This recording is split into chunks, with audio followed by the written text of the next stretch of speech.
in singing the national anthem. Mr. Mayor. You didn't know. Your staff are not students. Now you're discovering talent. So this is how you are.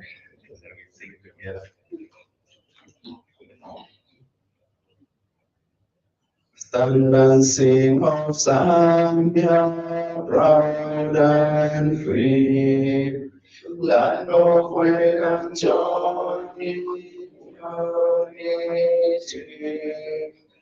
Because in the struggle for their right, we on freedom's fight.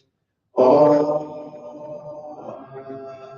strong and free, Africa is our motherland. Passion with that blessed by God's good hand.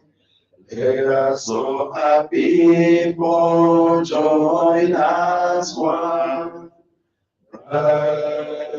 Brothers under their sun. Oh, one strong and free. One land and one nation is our cry. Dignity and peace in Zambia's sky. Like a noble eagle in its flight. Zambia, praise to thee. Oh, strong and free. Praise thee to glory, praise thee, praise thee. Bless our great nation, Zambia, Zambia.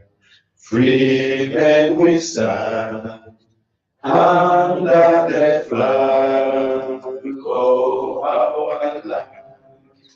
Zambia, praise to thee. Oh, one strong and free. Let us pray. God our Father, we come before your throne of grace. We give you thanks for the gift of this day, the gift of our lives, and the gift of this gathering. Dear Lord, we ask you to bless us.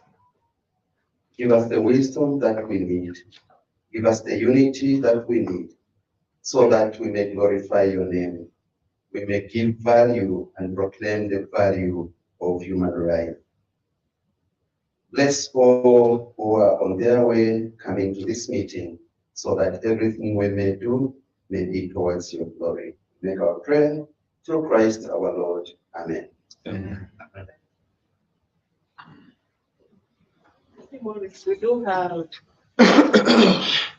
We do have singers at Transparency International Zambia, and I would hear the bass, so it looks like you are ready for a performance.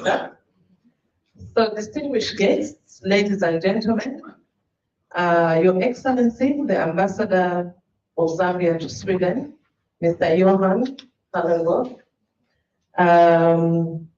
the representative of the Ministry of Community Development and Social Services, Madam Angela Kawadami, representatives of the Anti-Corruption Commission, they're on the way. The Director General is coming, Mr. Daphne Chabu.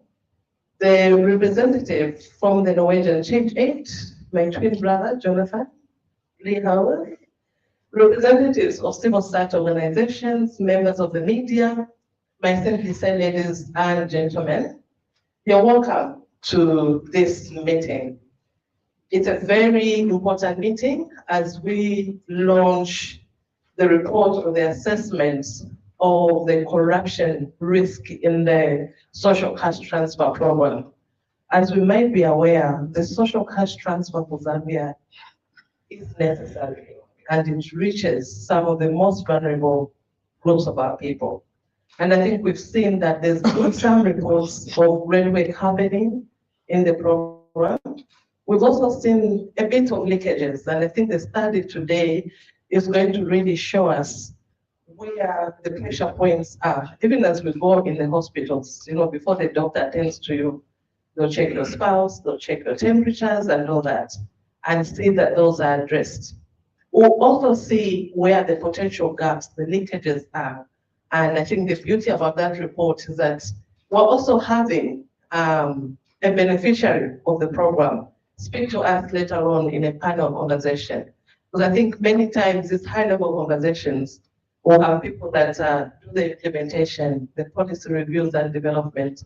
Rarely we have the intended beneficiaries. I think later today, we will be able to interact and hear, as it were, from the horse's mouth, what their view of the social cash transfer program is, and also how it's actually transforming sometimes not only the beneficiary, but the household that they come from. So I think it's a very important meeting.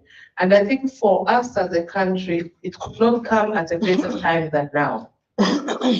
Why am I saying so? We are 3 years, 6 months away from the SDGs achievement line. And we know that when resources are misdirected, it means there's an impact on the development that we want to achieve. So Zambia, alongside other partners in the global community, are actually looking at ways to accelerate the achievement of the SDGs. We've done some good work, but we want to accelerate and see if we can do more before the Agenda 2030. It also coincides with our own Vision 2030. It's also coinciding with the currently being developed 9th development plan. So in the 9th development plan, we want to see some of the recommendations that are coming from this study reflected. So this really could not have come at a better time. Zambia, as you might also be aware, is now a member of the Open Government Partnership, which is a model through which government, state, and non-state actors like yourself and myself can co-create and prioritize. So it gives us a chance. We just have developed a draft national action plan, and gender and inclusion is one of the priority areas. There are 3 priority areas for Zambia. One of them is anti-corruption. We also have gender and inclusion. So this study from colleagues at TIZ might actually plug into the national action plan, which has a 2-year horizon, and it will coincide, of course, with contributions to the SDGs. So Leah Mitava, Executive Director from the Zambia Council for Social Development. I also sit on the National Steering Committee for the Open Government Partnership. And I'm excited to see this work today because alongside TIZ, we supported the Ministry of Justice and the SEC as they were developing the current anti-corruption policy in Zambia. So to see some of the provisions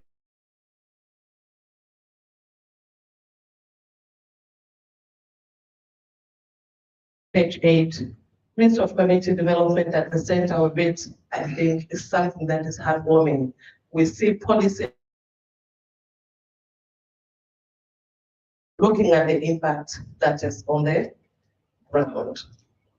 So I think at this juncture, I would like to invite our hosts, the bass singer in the national anthem, Mr. Boris Nyabe, to just come and welcome us. Boris.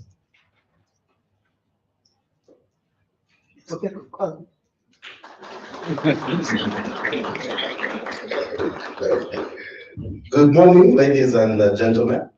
Good morning. Good to see all of you this morning.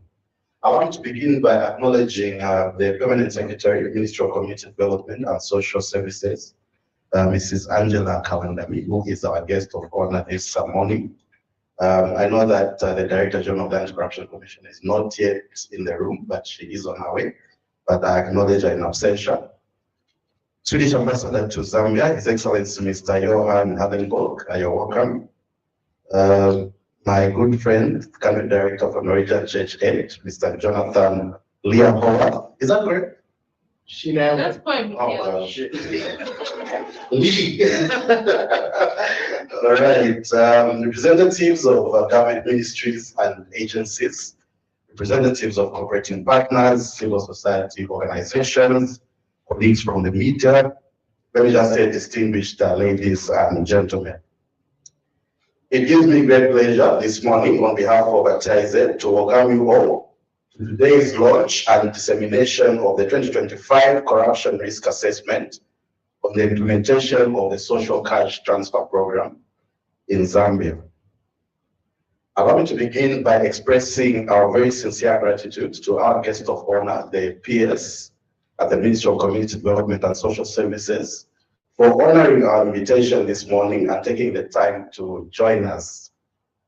Your presence here demonstrates the ministry's openness to dialogue, first of all, but also its commitment to continuously strengthen one of Zambia's very important programs. We deeply value the collaboration between government and civil society in advancing transparency, accountability, and improved public service delivery. So thank you for being here with us. I also wish, in the same vein, to acknowledge the generous support of the Embassy of Sweden and also the Norwegian Church Aid, whose partnership made this assessment possible. In my mother tongue, we say, sounds like dance, I know. But basically what that means is we are grateful and thank you very much for your continued support. It's a simple expression, but one really that conveys our sincere appreciation for your partnership and also the confidence that you have in our work. I think you have supported our work for a very long time, and we must be doing something correctly for you to continue having that sort of a confidence in us. We're grateful equally to the Ministry of Community Development and Social Services, the provincial district welfare officers, district welfare assistant committees, area development committees, pay point managers, beneficiaries, and community members across the selected districts, all of whom generously shared their time, their experiences, as well as data during the time that we're conducting this research. And so your participation has made this assessment both credible and practical. Now, ladies and gentlemen, this assessment is particularly important to our strategy at ITIZ, which of course is funded by Sweden, because it advances our broader mission of promoting integrity, accountability, and good governance in the management of public resources. It also contributes directly to the objectives of the Lift Zambia project, which we are implementing in partnership with the general support of the Norwegian Church Aid, where we seek to strengthen accountability systems, promote citizen participation, and also support responsive public institutions that deliver services in a transparent and effective manner. Through examining governance and corruption vulnerabilities within one of Zambia's largest social protection programs, this assessment provides evidence that can support government, also oversight institutions, CSOs, and indeed communities to strengthen transparency, improve service delivery, but also ensure that the public resources reach those for whom they were intended. For TIZ, research is not an end in itself, but it is a tool for informing dialogue, for influencing policy, for strengthening institutions, and also supporting reforms that improve the everyday lives of our citizens. In addition to identifying the risks, our work aims to protect the dignity and rights of vulnerable citizens, but also to strengthen public trust in our institutions. So, ladies and gentlemen, the Social Cash Transfer Program occupies a very special place within Zambia's social protection system. For many vulnerable households, it is a lifeline that enables families to purchase food, to keep children in school, to access health care, and also to maintain a basic standard of living in the face of economic hardships. So because of its importance, the program must be implemented with the highest standards of integrity, transparency, and accountability. This entails that every kwacha that is allocated to support vulnerable households must reach its intended beneficiaries in a timely, fair, and efficient manner. And it is against this backdrop that TIZ undertook this corruption risk assessment. Now, the idea behind the study was never about assigning blame or discrediting any one institution or indeed stakeholder. Rather, it was to identify systemic vulnerabilities that may expose the program to corruption and to provide practical recommendations that are going to strengthen governance, to improve accountability, and also to enhance the service delivery in that respect. Without preempting the detailed presentation that is going to follow, I wish to note that the report identifies both encouraging progress and important governance challenges that deserve our collective attention. It highlights opportunities to strengthen beneficiary record management, payment systems, among others, but also support for community structures that play a very indispensable role in the implementation of the program. So today's event for us is not simply about launching a report. Rather, it is about beginning a conversation on how we can collectively strengthen the governance, integrity, and effectiveness of Zambia as a social protection programs. TIZ firmly believes that sustainable reforms are achieved through collaboration, and government institutions, oversight bodies, CSOs, and many other stakeholders, including the beneficiaries themselves, each have a role to play in safeguarding public resources. We therefore appreciate the constructive engagement that we have received from all our stakeholders throughout this research process. Your willingness to participate very openly has enriched this assessment and also ensured that its recommendations are very practical, evidence-based, but also very responsive to the actual realities on the ground.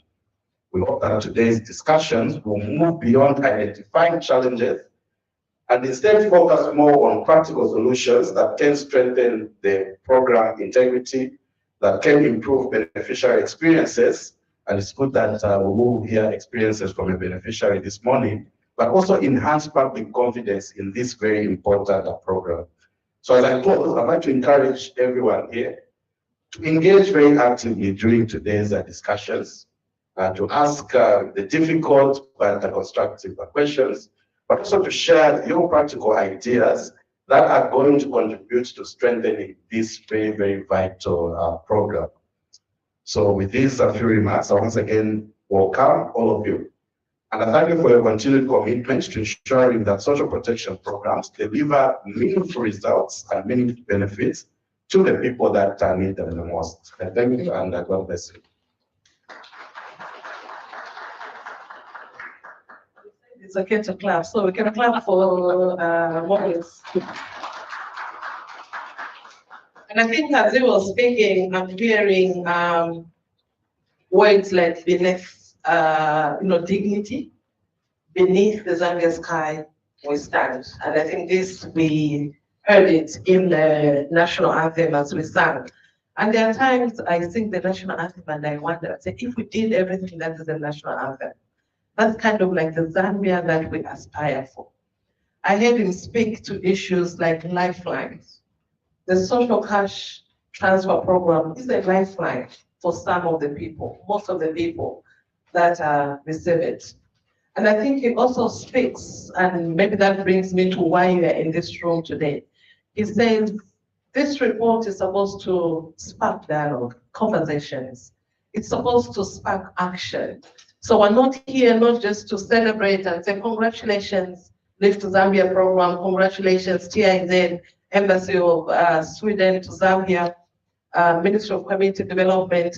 We're here really in our small ways as institutions, agencies, to contribute to strengthening the social cash transfer program and hopefully one day be able to graduate from it. And I think now we come to the crux of the matter, why we are here. And I invite TIZ's research manager, Bright Chuzonde, to come and take us through what this assessment report is showing and where we need to put more efforts, right? It's okay to clap as well.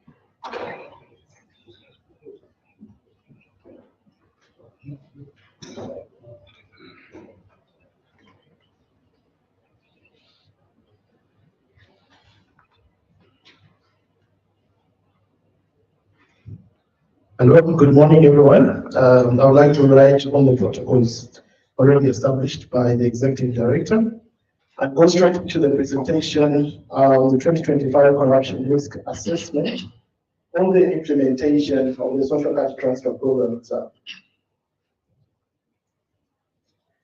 So in terms of outline, I will go through this particular outline. I will start with the background.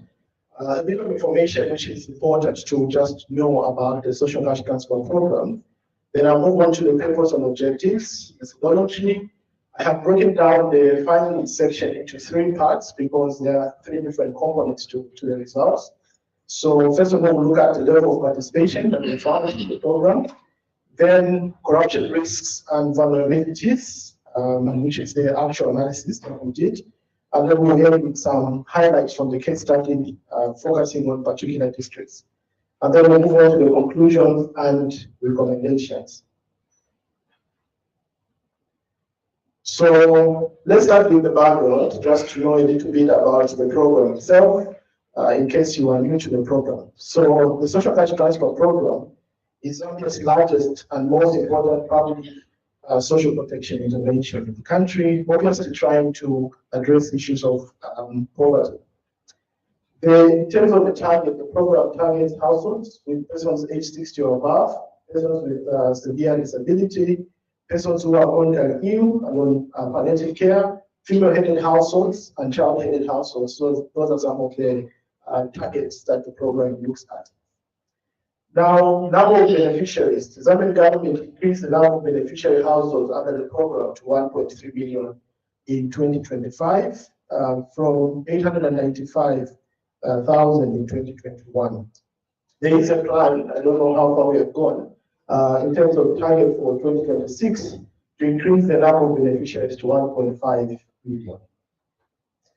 The payment amount, so the Social Cash Transfer pays 800 kwacha, approximately $40 bi-monthly, to households with persons with disability, and then about 400 kwacha, about $20 bi-monthly to all the other beneficiary households.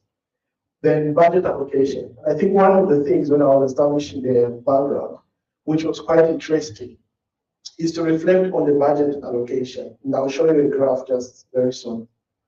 So we started with 2025. Of course, the Zambian government allocated 8.2 billion kwacha to the Social Cash Transfer Program, compared to 4.12 billion in 2024. So this significant increase in budget allocation was attributed to the introduction of the emergency social cash transfer with support from corporate partners. Now, I want you to focus on this particular graph. This shows you how the Social Cash Transfer Program, in terms of budget allocation, has evolved from 2020 to 2026. And what you observe there, of course, is rapid increase, but the significant jump, of course, happened in 2025 with the emergency aspect. But what we're observing is even beyond 2025, it will not go down. That is characteristics of social cash welfare programs. When you start a welfare program and you give the people, the funds, the money, and you help them, it's very difficult as government to then take back and say, let's remove you because there's no longer an emergency. So that is characteristic that the funding action is likely to increase. What important to note to look at here is that the 2026 budget allocation to the Social Cash Transfer Program exceeds the 6.23 billion allocated to the Constituency Development Fund CDF program, and also exceeds the 6.4 billion allocated to drugs and medical supplies in the budget. There is a lot of attention on the CDF, and very limited attention on the social cash transfer, even though it actually has no value allocation. So just for the sake of us to have perspective that it's not every discussion should just be about CDF. This is also a very important program.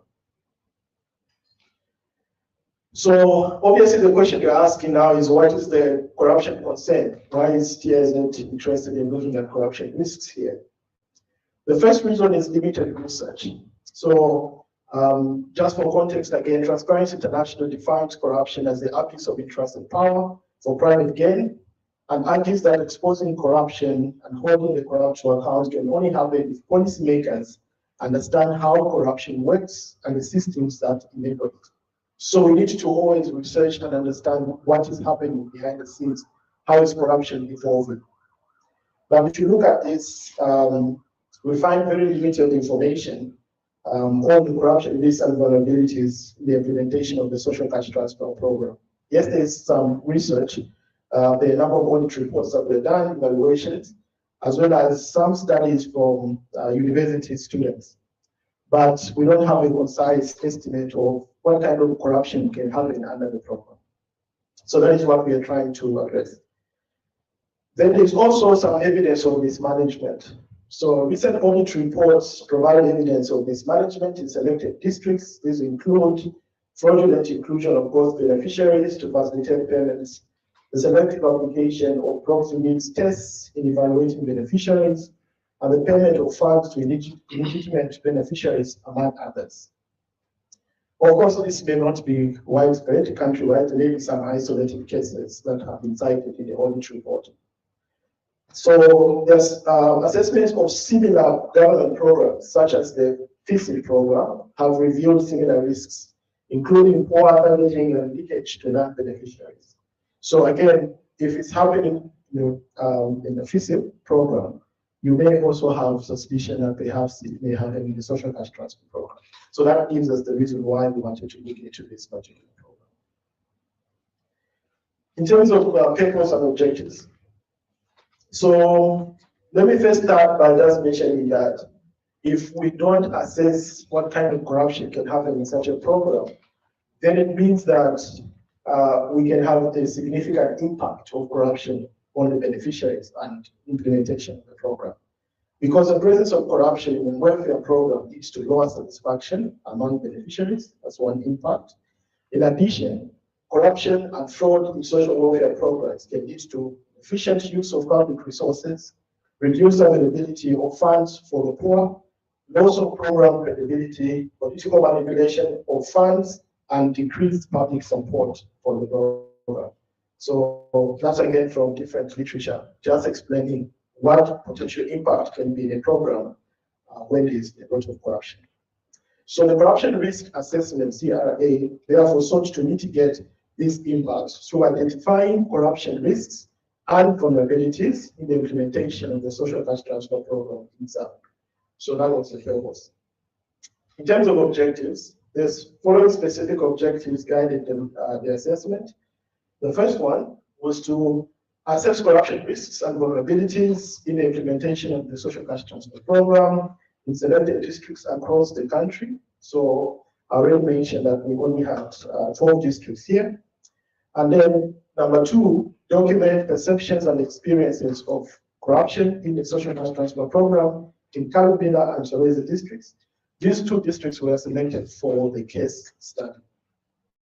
And then lastly, recommend measures to strengthen integrity and mitigate corruption risks in the implementation of the social cash transfer program in Zambia.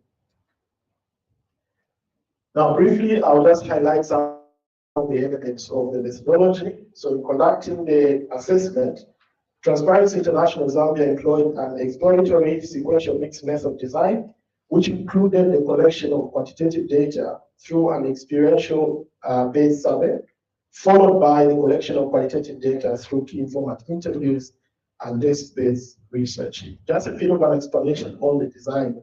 So it's an evolving design, implying that you do one particular phase, and then that phase informs you on how you're going to collect information in the next phase. So what we did first was the experiential survey, where we targeted the districts that I mentioned to collect information, first-hand information from the people that are participating in the program. So based on the findings, we then collected more information, targeting down key informants and other stakeholders. So it enabled deeper exploration and identification of corruption risks and good practices, as well as the development of the case study, highlighting key perceptions and experiences in the program. Now, the data collection and the sample. So TIZ conducted the experiential survey in September 2025 with 632 respondents selected using corner sampling participating in the survey. TIZ conducted key informant interviews in October 2025 with 19 stakeholders from Solwezi and Kagera districts participating in the key informant interviews. So this gave us the information for the case study. In terms of limitation, I want to highlight here, the assessment did not target social cash transfer beneficiaries due to difficulties in obtaining the sampling list and the cost implications. Now, just a distribution of the people that participated in the research. So, provincial social welfare officer, so 10 from each of the provinces, so targeted all of them. District social welfare officer, 12, because we had 12 districts targeted across the 10 provinces. District welfare assistance committee, 20, payment manager, 87, area coordinating committee members, 96, and then community welfare assistance committee is 407. So there's a note over here, right? The survey included all the respondents from smaller population groups and proportionately targeted more respondents from larger population groups. So we distributed, because we know we have more C1 SEC members, we had to target more of those to include in the sample. In terms of distribution of the districts where the data was collected, so these are the districts and distributing the sample across districts. Here, what you just need to take note of course, we have overrepresentation from Chongwe with the 3.29%. But what we were, because the score was something, essentially we wanted to ensure that the survey ensure that we don't have less than 5% from any of the districts. And so Dollar was the least at 5.22%.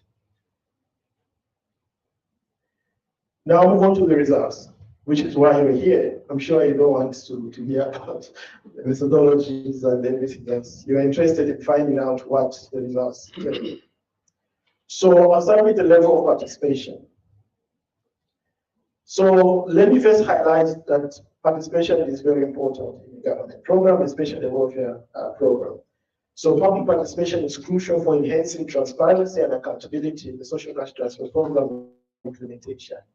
Therefore, if you look at the guidelines, community structures which comprise CWAC and ACC members are responsible for sharing information with beneficiaries, supporting the registration of new beneficiaries, confirming the beneficiary list before payment, witnessing payments, among other tasks. So they're supposed to be engaged in the implementation of the program. The finding indicates that there was evidence of high public participation among critical stakeholders in executing their roles and responsibilities. And we believe this is due to the strong community ownership of the program and the volunteer system used to implement the program. So on participation, what you need to go home with as a takeaway is that there is a lot of participation in the program. Okay? So it's unlike the challenges we have observed, like for example, the CDF program, where in some constituencies there's very, very low participation rates. In the social cash transfer program, it's the exact opposite. So we have a lot of participation in the program. People are very interested in participating in the program, even though they are volunteers.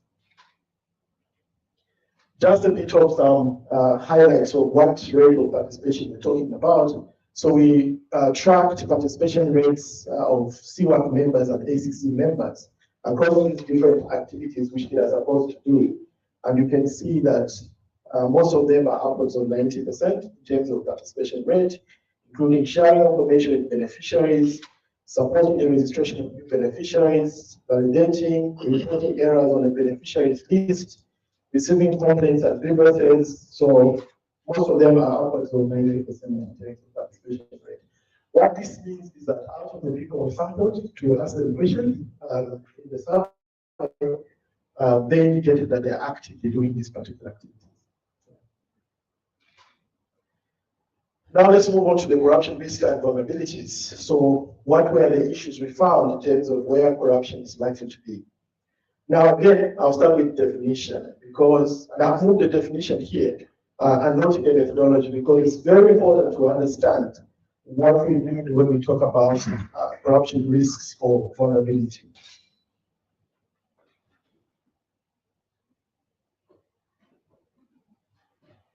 So in line with Transparency International's guide to corruption risk assessments, corruption vulnerabilities, which will be abbreviated as V, were defined as institutional weaknesses in the social cash transfer program within the control of policymakers and implementers.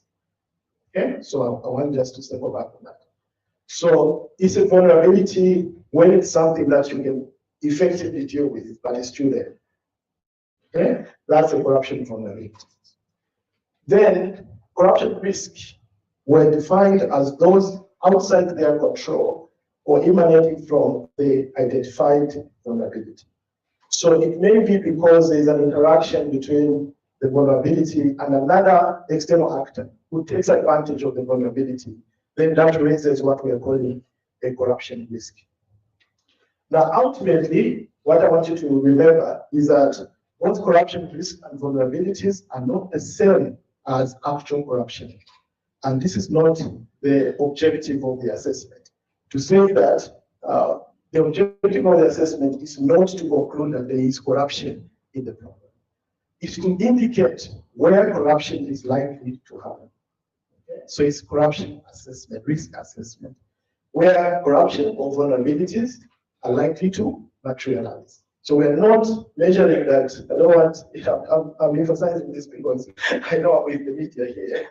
So don't want to know very nice headlines that a lot of corruption in the social cash transfer program. The assessment was not looking for corruption, but the risk of where corruption can happen. I hope that is clear. So the other finding on corruption risks is that, first of all, there was a 61.6% chance that some deputies would continue to receive payments after the death of legitimate beneficiaries. Delays in updating beneficiary status information. So there is a very high chance that people that were appointed deputies in the social cash transfer program, and for the sake of context, the beneficiaries where they are unable to go and collect the money themselves, would appoint someone, usually a relative or family member, to assist them in that process. That's the individual called the deputy. So in the case that the legitimate beneficiary has died, there is a lapse or there is a risk that there is a potential that money will be paid to someone who is not the actual beneficiary during that particular period, because it takes a bit of time for us to be able to update that information to indicate that this beneficiary has actually died. So that is the risk we are seeing. And the chance of that happening is 61.6%. Now let me indicate some of the corruption risk and vulnerabilities that we observed in terms of key highlights here. So where you see a V, that's a vulnerability. Where you see an R, that's a corruption risk. So I'll start with the highest one, which I think I've already explained. Payment to deputies of deceased beneficiaries, that is 61.6% in terms of chance. On the right, you see the imputation marker that we used. So 61.6% is high risk. Okay, that's only for payment to deputies of deceased beneficiaries. Then we have two risks that are at moderate, which is 59.4% at the bottom, delays in making payments to beneficiaries. Okay, it's a fee because this is a vulnerability. We believe policymakers have the power and authority and ability to address this to ensure that beneficiaries are paid on time. Why are we looking into this? Because, of course, when you look at the case study, you see that there are issues that may arise because of delayed payments to beneficiaries. So the chance that the social gas transfer is going to delay to pay the beneficiaries, about 59.4% as a moderate risk. Then failure to declare that the beneficiary has died. This is a corruption risk because it is not the policymakers declaring or showing that information the beneficiary has died, but some interaction that they should also pay attention to check the list of beneficiaries. But since it's not fully in their control, they are labeled as corruption risk. The chance for this one is 48.9%, which again is moderate. The others are either low or very low, so we decided not to focus on them in terms of distribution. But interestingly, and I think it's something that we thought would be a very high-risk area, the probability of inclusion of wrong beneficiaries, the first one there, is only 24.1% chance. So it is very low risk. So the chance that you have a wrong beneficiary included is 24.1%. Now let's look at how these distribute across the 12 districts that we sampled just to see where the high-risk areas are. So the results indicated that Ndola and Chongwe districts had the highest risk of failure to declare that the legitimate social gas transport program beneficiary has died. There was an 83.1% chance in Ndola district and a 79.3% chance in Chongwe district. So those are the two that cross the 60% marker, which is high risk. The rest of them are in moderate level as well as low level of risk. So only two districts were in the high risk category. So again, that's why TIZ is doing such assessment, is to now look into what's happening in these particular two districts in terms of addressing these issues. The second one, payment to deputies of deceased beneficiaries. The highest vulnerability was recorded in Ndola, again, 88.3%, followed by Choma at 82.3%. This is very problematic because it's widespread across the districts. As you can see, majority of the districts are on the high risk side when it comes to payment to deputies of deceased beneficiaries. So 9 districts out of the 12 sampled were in the high risk category. So this is quite concerning. It may not be very high in terms of the actual risk happening, but in terms of distribution, you see that most of the districts are involved in this particular issue. And then the last one, again, just going backwards, we are only distributing the moderate and high risk, so we didn't distribute the low risk ones. So the survey also found that the vulnerability of delayed payments was widespread across the selected districts. So this is about the fact that the payment will delay in these particular districts. And what you see is that Kabwe was at the top of the list with 84%, followed by Solwezi district with a chance of 76.5%. Then there are 8 districts category. So for payment delays, I think we had discussions with the Ministry of Course, and they provided context that for some districts, maybe because of the number of beneficiaries migrated to electronic payments, and because that would enable them to quickly pay them. Others are still on cash payments. Yeah. So it may be district-based because of that. Okay, so let me now move on to the case study, which highlights some of the deeper understandings of the risks and the issues that are in the program, just highlighting some of the issues that we observed. But this is in particular districts, Karumila and Solwezi districts, just to mention. First of all, start with the benefits. That the program, we mark out the benefits as well. We're not just looking for the negatives.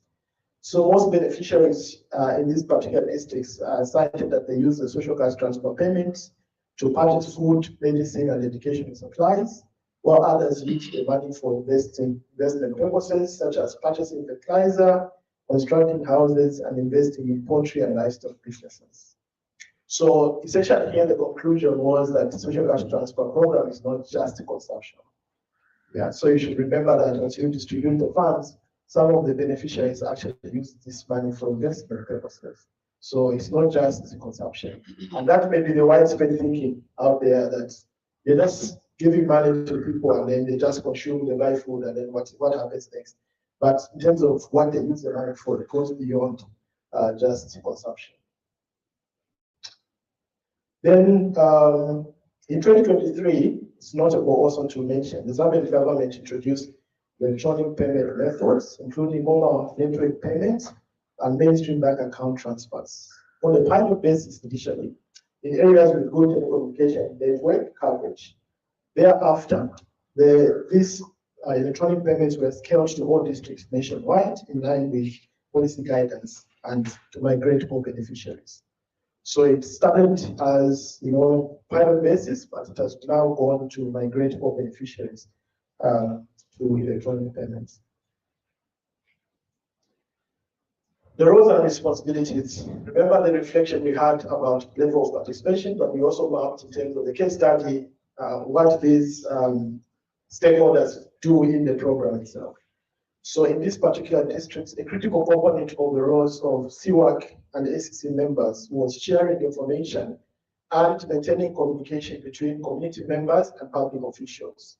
However, the role of payment managers was significantly reduced as they only made payments to beneficiaries who were still on cash payments. And essentially what you see when we map out the stakeholders in terms of roles, we see a very strong participation of CWAC SEC members. Payment managers seem to be more inclined towards the cash payment method. So due to the migration, their role is actually reducing.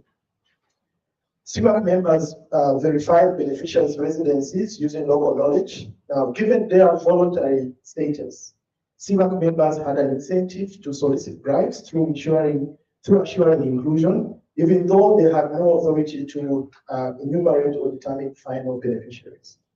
So we noted a risk to solicitation and bribery, which is linked to CWAC and ACC members at the bottom of the program implementation. Essentially, they don't have actually the actual authority to assure that a beneficiary will be on the final list. But because of limited information and we are dealing with rural communities, they can still solicit bribes, and then because they're going to promise beneficiary inclusion. Yeah, so that is another risk area. So again, due to delays in distributing identification materials such as identity cards and branded t-shirts, there was a risk that some unscrupulous members of the community would impersonate CWAC members and SSA members in soliciting the same bribes. So if you you don't have clear identification of who the actual stakeholders who are implementing the program are because of lack of identification, that can create a risk of solicitation of bribes. The bribery risk was exacerbated by the limited number of beneficiaries on the social cash transfer program compared to those in need of welfare assistance in these districts. So it may look 1.5 million if we reach that target may look big, but there's still much more people that are interested in being on the program. So because of that demand to be on the program, that creates another risk of corruption. So we also noted transparency gaps in beneficiary selection. There is limited transparency in the finalization of the beneficiary list, and the selective, sensitive role of enumerators created an opportunity for rent-seeking and political influence. So we are now introducing another stakeholder in the program, who are enumerators. So essentially, these are the ones that want to get more information, which are relevant for the assessment to determine need for the particular household. So they get markers, indicators in terms of visiting the house, making sure they know is there a particular bed, do they have what kind of roof do they have, and things like that, so that then the government can be able to assess if the beneficial household actually needs to be on the program. So essentially what we are saying here is, first of all, these individuals, of course, there is a risk that they can manipulate the process, okay, with interest. So they can change those markers and go into the house. Sometimes not really because of corruption that is benefiting them, but because maybe of the fact that they are compassionate. So they look at this individual who they feel actually needs to be in the program. But if you look at situation, there are some things that they have which, if included in the assessment, will actually make them not eligible. Then those may be adjusted. Also, there is a notion or a lack of understanding on how the final list of beneficiaries is actually developed, especially at community level. So there is always the perception of looking at the district level actors, giving SUAC members to say the list was submitted, but the final list is different from what was submitted, because they don't know what happened after that, that there's an actual rigorous process in terms of identifying the actual final beneficiaries. And so there is that suspicion, looking at the district level stakeholders, that perhaps they have manipulated the process. So this limited transparency also generated stakeholder conflict, because community members often accuse district level officials of corruption where their names did not appear on the final list. Now, the major thing that I think is quite concerning is around technological and educational literacy that was observed and the impact in terms of managing the program. So some beneficiaries were unable to consistently receive mobile network payments due to the lack of personal phones, network coverage, and technological and educational literacy. Furthermore, there were many incidences of SIM cards being lost, PIN forgetfulness, and mobile money registrations using other people's names, resulting in payment processing challenges. Okay, so we've also had noted isolated incidences of theft, as some of the deputies transferred funds out of the beneficiaries' accounts while maintaining the narrative that the government had delayed or not paid the beneficiaries. So this is linked to the issue of education and technological literacy. So you don't know.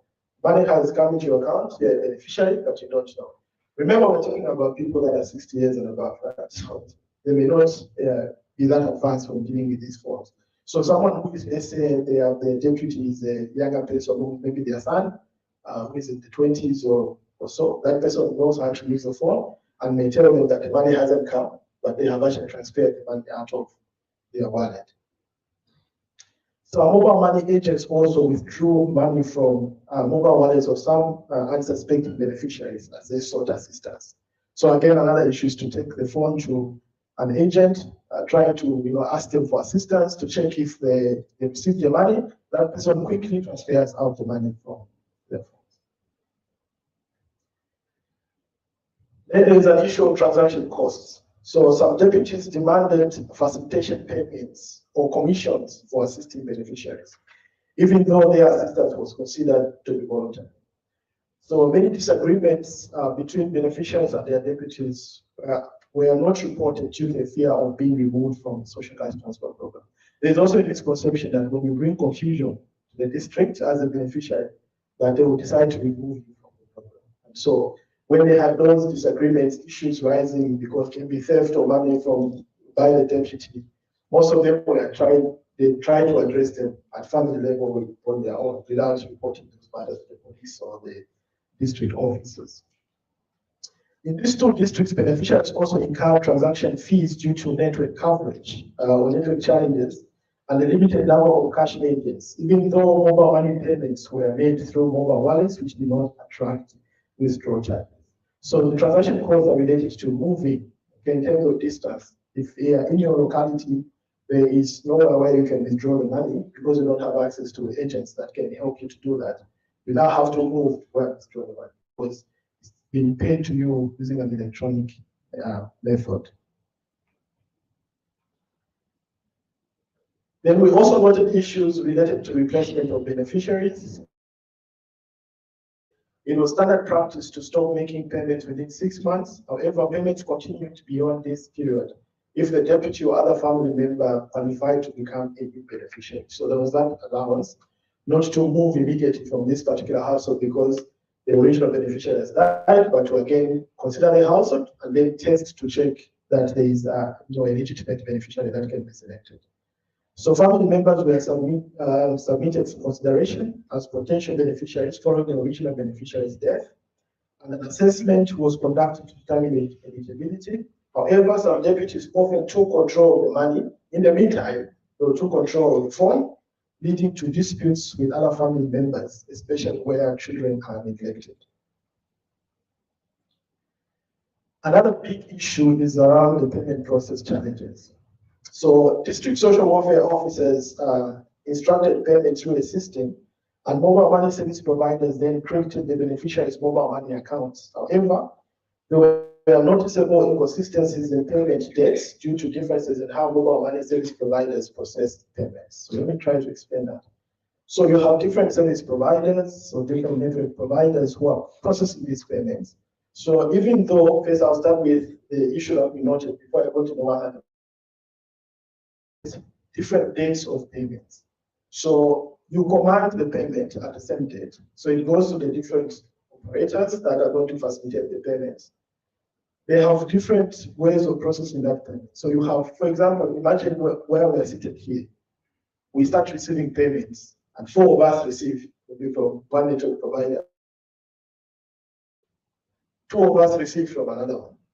So in the meantime, it creates confusion because these people are talking, they're in one community, right? So they're telling each other, I've received my social cash transfer for this particular period, while another one has not received. So that person immediately stands up to go and find out what is happening, what's the reason why they haven't received.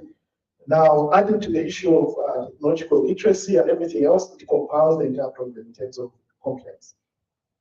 So that's one thing. Then at the bottom there, we also noted that due to limited capacity, the system utilized to initiate payments often became overwhelmed when several districts attempted to make payments simultaneously, thereby limiting their ability to do.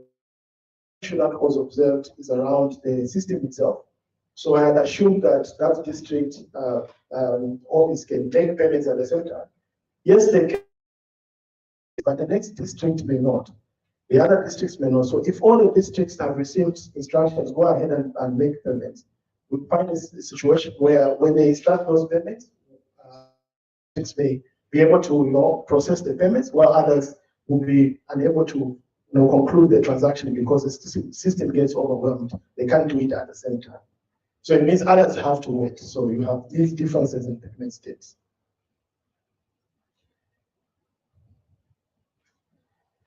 Okay, and lastly, I think this should be the last one, yes.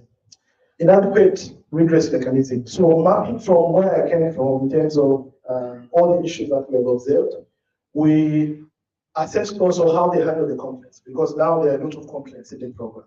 CWAC and SEC members also expressed concern over the payment process as it did not provide for the verification of the payment list. Although they received lists showing which beneficiaries were migrated to mobile money, they did not receive payment confirmation lists.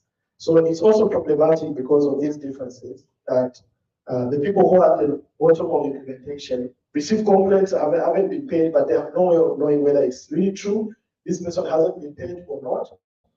Or if in fact someone else withdrew the money from their wallet, but they were paid, so they are not able to get all that information. But the complaints keep on coming.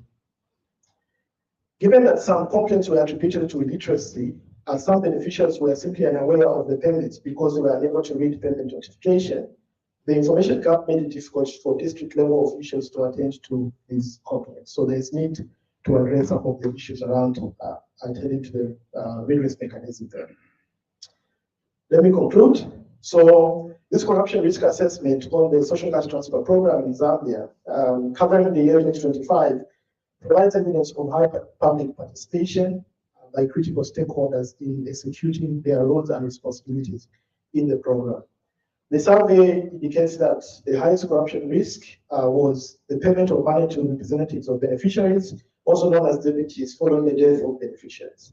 This was due to the enabling vulnerability or procedural delays in updating beneficiary status information and an accommodating policy seeking to replace the deceased beneficiary with either a deputy or another family member. The case study of Kalupila and Solwezi districts indicates that there were risks of bribery, nepotism, conflict of interest, and political interference in the social cash transfer program. Although the introduction of mobile money payments reduced the risk of handling cash and facilitated a quick processing of payments, it also heightened corruption risks and implementation challenges, especially for the elderly, the blind, and technologically vulnerable or illiterate beneficiaries. So what are the recommendations? So Transparency International Zambia is making 4 recommendations following this assessment. Number 1, the Ministry of Community Development and Social Services should ensure that mobile money payments are contextualized to district level situations in terms of network coverage and cash access points, and to individual situations in terms of technological capability and literacy of the beneficiaries. In other words, the one-size-fits-all approach may not be very helpful in this particular situation. You cannot treat all the districts the same and treat all the beneficiaries the same. Just move all of them to electronic payments. You may need to look at their individual characteristics. The Ministry of Community Development and Social Services should improve the payment process to ensure simultaneous payments across network operators, as well as integrate district level stakeholders in the electronic payment process. This will both reduce the number of complaints related to delays and also improve complaint handling. So again, on the payment process, I'm not so sure why we have limited capacity in terms of processing payments at the same time. I'm also not so sure why the operators who are processing payments cannot do the payments on the same day, right? So those issues need to be looked into. Number three, the ministry should also consistently provide allowances and identification documentation to C1 and ACC members. This is in light of the elevated corruption risk associated with their voluntary status and the limited financial support to cover transportation and other logistics. So in the middle of implementation of this particular welfare program, we have very active individuals who are volunteers. And these volunteers are being paid to other people, passing them. They are facilitating this money being paid to other people. Whereas they also have needs. So we think this is a risk and it needs to be addressed. Lastly, the Anti-Corruption Commission, civil society organizations, and the Office of the Auditor General should upscale their anti-corruption efforts, including corruption prevention efforts targeting the social cash transfer program and other similar welfare and empowerment programs. That's for us, that's also for the SEC. So thank you very much.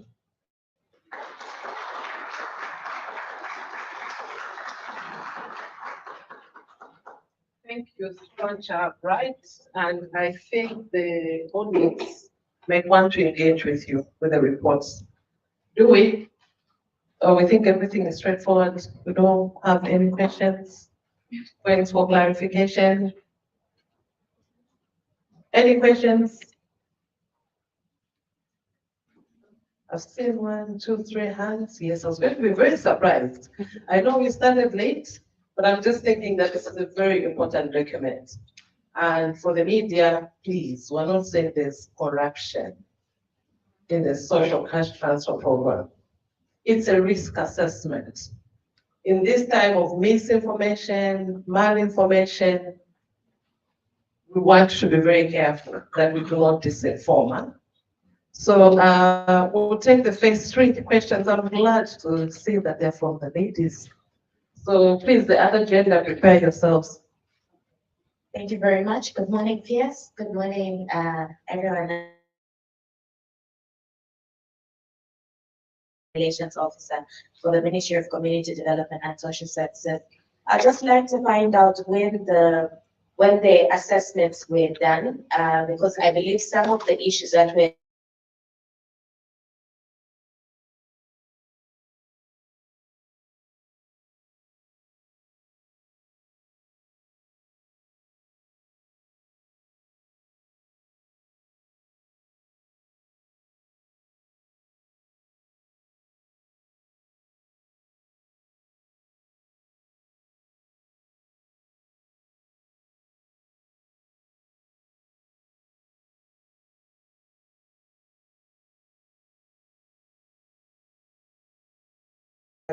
from the national office. I think that would have been important to get some answers as well.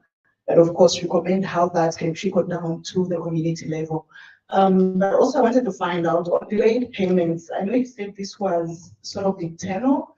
Does that also mean releases from the treasury as well? Because I know that could contribute to delays in terms of disbursements to the beneficiaries. So would you consider that as an internal issue or by internal element within the ministry itself? Thank you. Did I see a hand? Okay, yeah. Good morning, PS. Good morning, Caritas. Good morning, everyone. My name is Matata. I'm contact for Caritas Zambia. First and foremost, I think this is a very good report from TIZ. I think it has brought out a number of key issues that may need refocusing. I think to the Ministry of Community Development and just beyond the Ministry of Community Development, as civil society organizations that are contributing to complementing government efforts around the social questions. My question is relating to the findings that has been just more amplified or highlighted in the conclusion, which is in reference to the political interference. I just want you to just provide a little bit more information with regards to that, because in your findings, I think that was not fully highlighted. Are there specific districts where this is more prominent, and just a bit more around it in terms of how it is a risk from that perspective?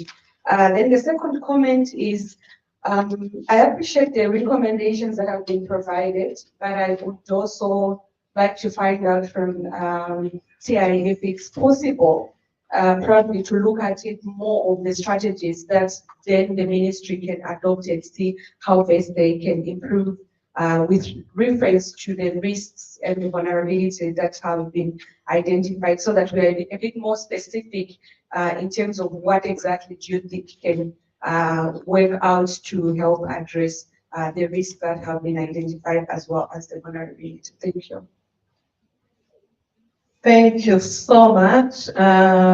Is it a very short question? I was planning to take 3, then the next set of 3. All right. I just wanted to find out if the risk, sustainability risk would include that. I don't know whether government is able to fund on its own or will still continue depending on donors. That's what I wanted to ask. And also, who is more vulnerable in this area, on those secondary benefits, those who are withdrawing funds for others? Are there more, is it because of maybe women are more vulnerable to be cheated, or males to add?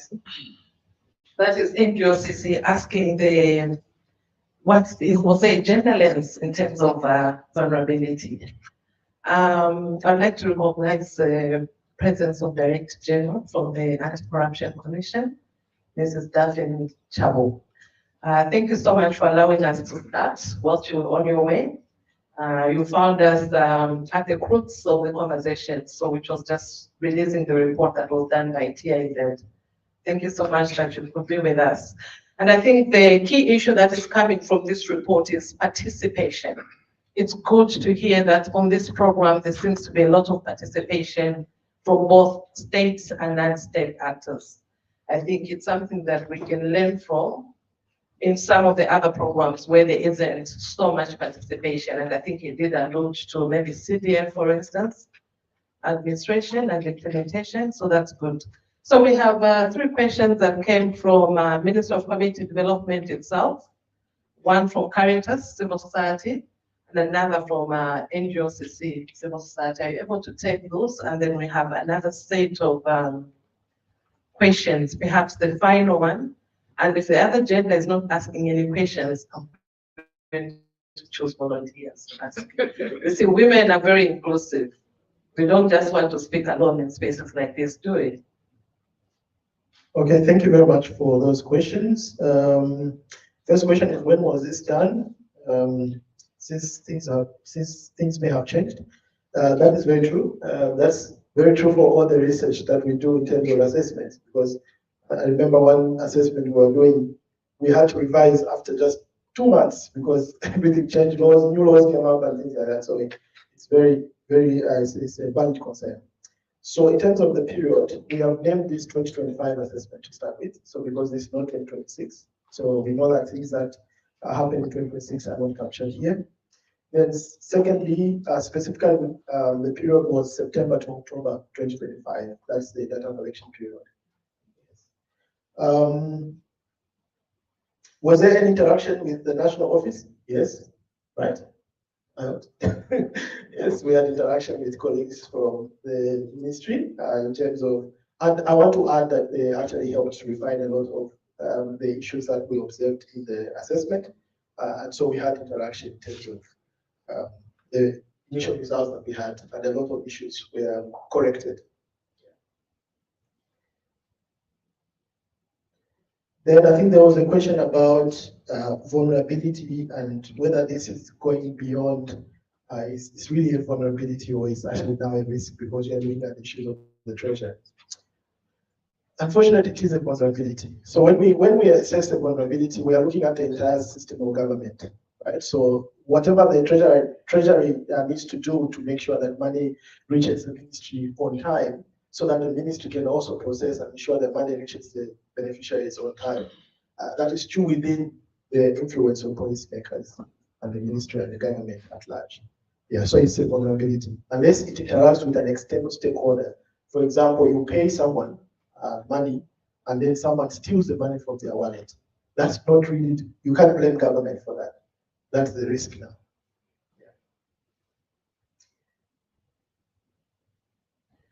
Then Caritas, what is meant by political interference in the program?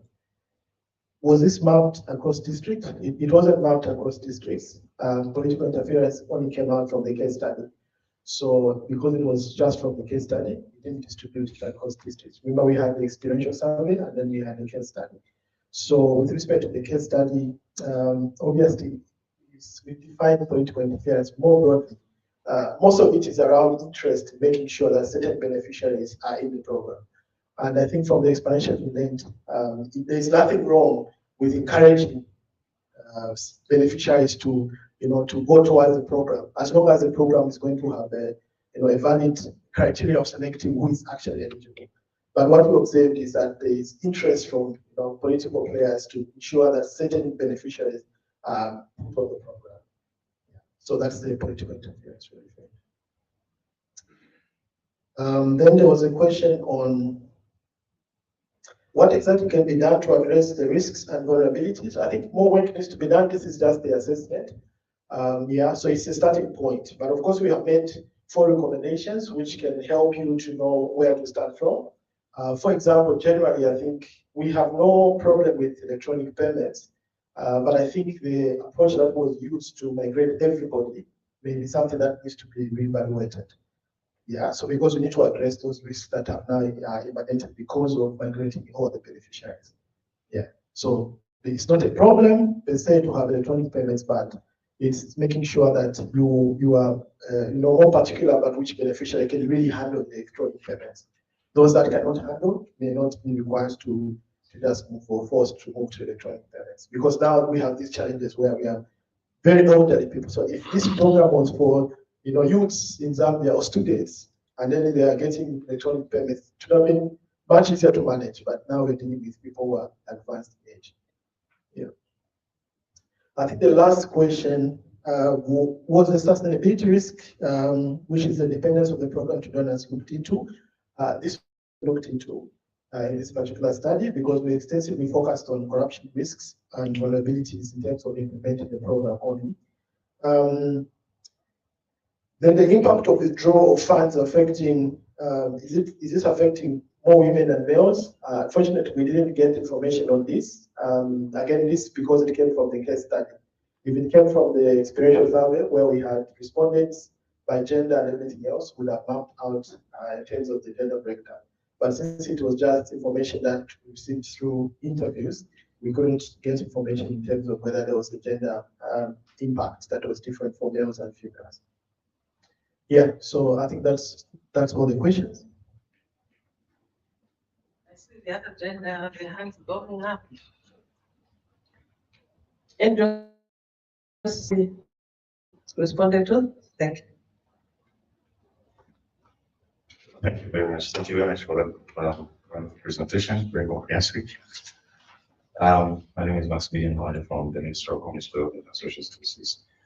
Without preempting the guest of honor speech and also the later discussions on the panel, the panel discussions, I just want to add some context in terms of the beneficiary is receiving money at different times through electronic payments.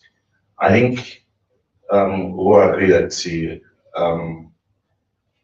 we, like we indicated, or like you indicated, we have gone electronic in terms of our payments.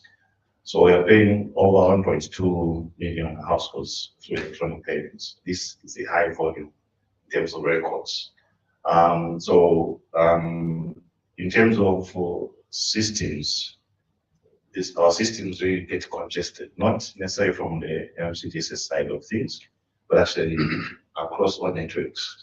So when you see, and a good example is when we're paying social cash transfer to these 1.2 million electronically, you even fail actually to make a phone call on Airtel or TA. It's because the system is congested, because this is a high volume of payments.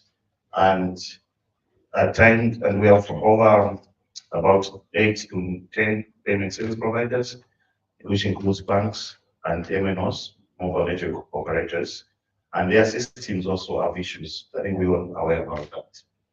So when we click a button, a lot of things come into play. First of all, system congestion, payments are queued. Even with salaries, I think you can attest to that, that when we are getting salaries, it depends on which bank you are with. Zaraco will first maybe receive first, the other banks will follow. So same applies to this system. So when we click the button, the system gets congested at times, different depending on which PSP, the payment service provider, that is paying that particular beneficiary. So here we can be 10 of us, 3 will receive, depending on all those issues. And also the other issue that comes into play is network and connectivity. Some of the beneficiaries are in places where actually it's very difficult to receive notification that they've been paid, and so on and so forth. Okay, just one more point. So there are those factors. I just wanted to add the context in terms of the delays, in terms of payments. Also on the side of the beneficiaries, we also have issues about, like, in terms of phones, number being bad, so they can't receive the notification, no wallet in that. So there are those matters that actually can contribute to that. But we'll add more as we discuss on the panel discussion to that context. Thank you very much to the ministry. I can see that they're in a hurry to share what is happening on the ministry side. And I think I'm encouraged to share that this report really is not putting anyone on the defense panel. It's a report that is supposed to spark dialogue and collaboration. At the end of the day, we have one Zambia, one nation. So I think, and I think what Bright also said was about participation. So the social cash transfer is not only being implemented by government. We have both state and non-state actors collaborating, co-creating and implementing. So I think in terms of responsibilities, all Zambians really. So I think with that, I would like to propose that we move on to the next segment and thank Bright for that Bright presentation. Thank you so much. All right, so I think no social cash transfer program would succeed without partnerships.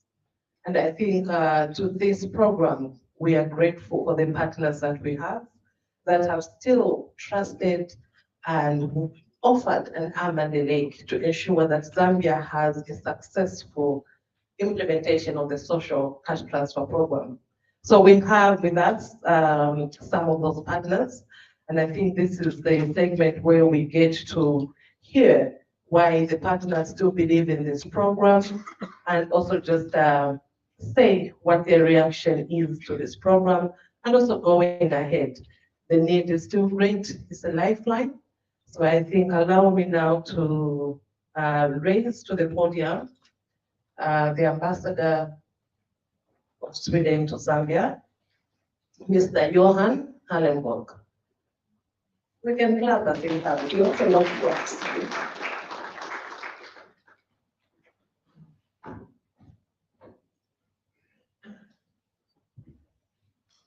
you very much, Director of Programs. The guest of honor, Permanent Secretary of the Ministry of Community Development and Social Services, Mrs. Angela one down here. Mrs. Daphne Chabu, Director General of the Anti-Corruption Commission. The Country Director of NCA, Norwegian Church Aid, Mr. Jonathan D. Howard. The Executive Director of TIZ, Transparency International Zambia, Mr. Maurice Nyambe. Representatives of government ministries and agencies, other cooperating partners and civil society organizations, and colleagues from the media. Good morning, everyone. So my name is Johan Hallenborg, and I'm the Swedish ambassador to Zambia.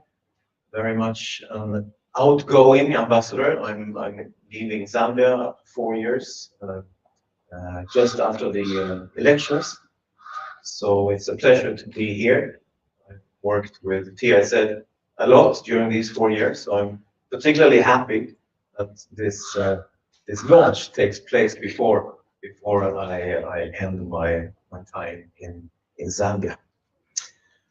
So having said that, again, just confirming it's a pleasure to be here at this launch of the Social Cash Transfer Corruption Risk Assessment. Allow me to start by commending TIZ for undertaking this important work and also acknowledge the valuable partnership with NCA, with whom Sweden is proud to jointly support this initiative. This collaboration reflects our shared commitment to strengthening transparency, accountability, and good governance in Zambia. The Social Cash Transfer Program is one of Zambia's most important social protection interventions, as we have heard this morning. It provides critical support to vulnerable households, helping families meet basic needs, improving food security, access to services, and keeping children in school. For many beneficiaries, these transfers, they represent dignity, opportunity, and hope. The achievements of the social cash transfer are significant. Today, more than 1.3 million households benefit from these transfers, demonstrating the government's commitment to protecting its most vulnerable citizens. The program also played a critical role during the recent drought response, providing emergency assistance to millions of affected households and helping families cope with one of the most challenging periods in recent years. But social protection is also an important tool to address inequalities.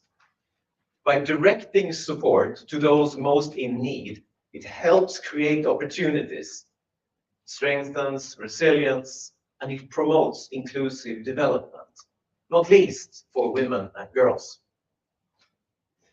And just because these programs are so important, they must be implemented with the highest standards of integrity, transparency, and accountability. Every kwacha intended for vulnerable households should reach its intended beneficiary. Effective social protection, it depends on public trust and strong safeguards against corruption and misuse.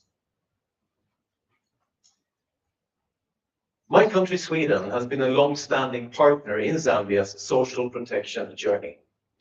Social protection is today the largest area of Swedish development assistance in Zambia. Last year, my embassy committed additionally $20 million to strengthen social protection through the Girls' Education and Women's Empowerment and Livelihoods program, also known as JEWEL, which is part of the social protection program.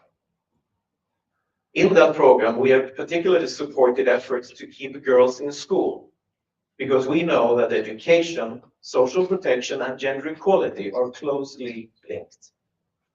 When girls remain in school, they are better able to realize their full potential and contribute to Zambia's development. Furthermore, from 2025 and 3 years on, Sweden is also supporting the third phase of the United Nations Joint Program on Social Protection.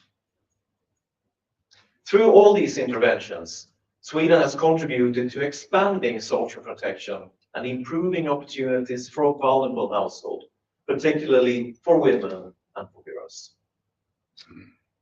Today's event here is particularly encouraging because it demonstrates how priorities of Sweden's development cooperation, on one hand, social protection and gender equality, and on the other hand, good governance and anti-corruption, they complement each other in practice.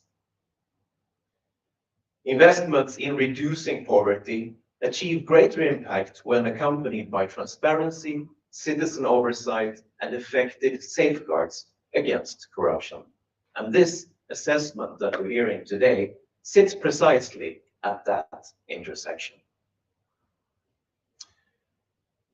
Dear colleagues, ladies and gentlemen, I'd like to recognize the leadership of the Ministry of Community Development and Social Services in implementing the social cash transfer program, and also for advancing Zambia's social protection agenda. The ministry has played a central role in ensuring that support reaches vulnerable households across the country. And I can't help but giving you a very clear snapshot of just that, what I said just now, across the country. A couple of months ago, I was traveling with my wife in the northern part of Zambia, and we ventured out to travel to the Kalambo Falls. Has anyone been to the Kalambo Falls? A few. And I tell you, the drive from Mbala to the Kalambo Falls, it was on a road that in certain parts was not a road at all. It was completely gone. But we struggled. It took us a couple of hours. And on the way back, going upwards on this terrible road, which was just pebbles and rocks, we met one car. And guess where it was from? Ministry of Community Services and Social Development. They were there. They were reaching out to the villages furthest away on the worst road. So I thought to myself, wow, these guys are really taking it seriously. Reaching the Ministry of Community Development and Social Services really deserves a clap.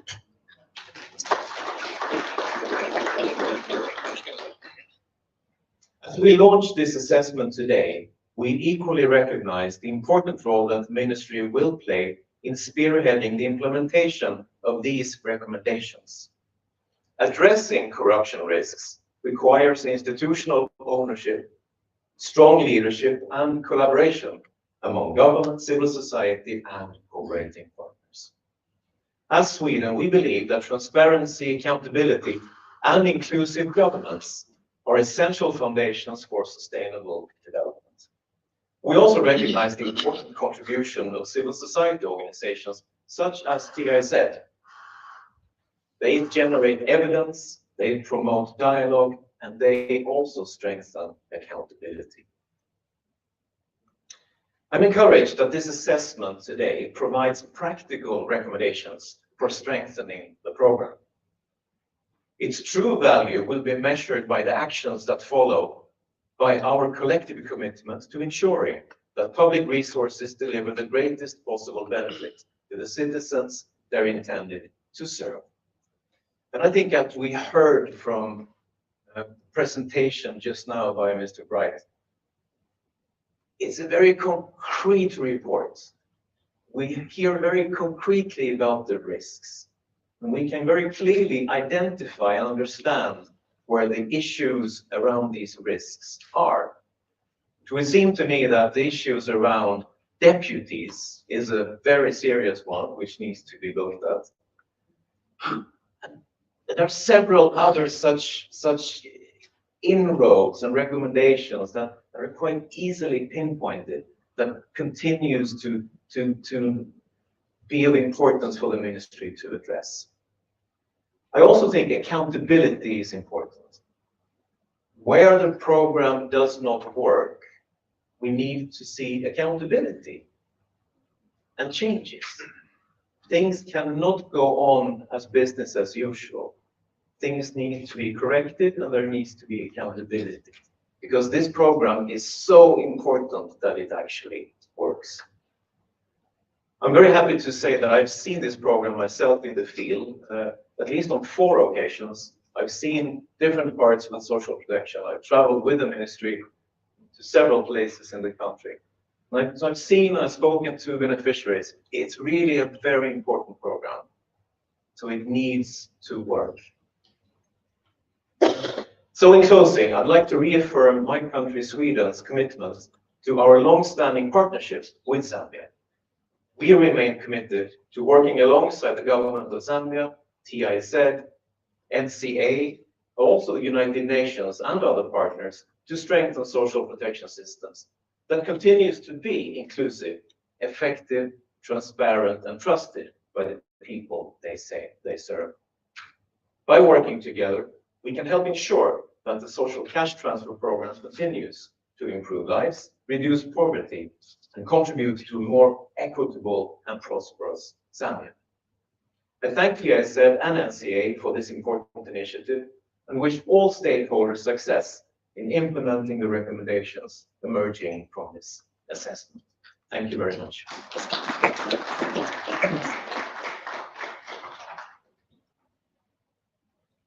Thank you very much. Another clap since this group may be clapping for the last time since it's already said its buys. So thank you so much, Your Excellence, Johan Harenborg, for those inspiring remarks. Especially happy we are that Sweden remains committed to supporting the social cash transfer program for Zambia. And I think I would like to corroborate what you say in terms of evidence about the reach of the ministry, because my organization, Zambia Council for Social Development, usually joins the ministry of the joint annual review of the social cash transfer program. And the places we go to are, as you said. So I think the reach really goes to the remotest parts of Zambia, where most partners might not reach in their programming, but I think the ministry is there. So really thank you for that great work that you're doing. I'd like now to raise another passionate supporter to the social cash transfer program, which is Norwegian Church Aid. Jonathan, please, would you like to speak to us, speak to the audience? Another hand to the Link Zambia program. It's a 5-year program. And I think it's good to see that it's going to continue supporting Zambia for the next, is it 3 to 4 years, Jonathan? Yes. Yeah, wow. Thanks,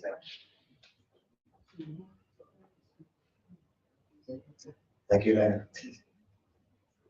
To the Permanent Secretary of the MCDSS, the Director General, the Anti-Corruption Commission, the Swedish Ambassador to Zambia, Transparency International Zambia Executive Director, representatives of government ministries, agencies, operating partners, civil society, and the media, distinguished ladies and gentlemen. It's a great honor to welcome you today on behalf of the Norwegian Church Aid and Dan Church Aid Joint Country Program in Zambia to this important event. My name is Jonathan Lee Howarth, and I serve as the Country Director for NCA-DCA in Zambia. Thanks so much for joining us for the launch of this important report on corruption risks within Zambia's social cash transfer program. At NCA and DCA, our vision is a world where people live in dignity, justice, and peace. Across Zambia, we work alongside communities, government institutions, and civil society to strengthen resilience, promote good governance, and ensure that public resources deliver meaningful benefits to the people that they're intended to serve. This report has been produced along with the Embassy of Sweden under our Lift Zambia program. See right here. And this is what we mean when we say Lift Zambia. We want to save lives, we want inequalities addressed, we want to foster resilience for the transformation that we want to see in Zambia. And this is in line with Norwegian Church Aid's 3 global goals: to save lives, to build resilient communities, and to seek justice. Now, within that, strengthening transparency and accountability and citizen participation is cardinal to the work that we are supporting in Zambia. The program recognizes that development outcomes are not determined solely by the amount of money invested, but whether those resources are managed fairly, transparently, and effectively. When governance systems are strong development investments have greater impact. When accountability is weak, even well-designed programs can fail to reach those who need them most. That is why supporting research like this is so important to us. At NCADCA, we believe that meaningful reform must be grounded in evidence. Good governance cannot rely on assumptions. It requires reliable data, honest analysis, and constructive dialogue. This assessment is not intended to criticize the social cash transfer program. On the contrary, it reflects our confidence in the program's importance and our shared commitments to making it even stronger. The social cash transfer program in Zambia is Zambia's largest social protection program. In 2025, it supported approximately 1.3 million households, backed by over 8 billion kwacha, and that is growing each year. We're happy to see that grow. Because for many vulnerable households, these transfers are far more than financial assistance. They enable families to buy food, keep children in school, assess healthcare, and invest in small livelihood activities, as we saw. For many people, they represent security, dignity, and hope. Because the program reaches so many households and represents such a significant public investment, ensuring its integrity is a responsibility shared by all of us. And I'm really pleased that this assessment confirms that the program continues to deliver substantial benefits. Beneficiaries are consistently reporting improvements in food security, in education, in health, and in household livelihoods. And these are achievements that deserve real recognition.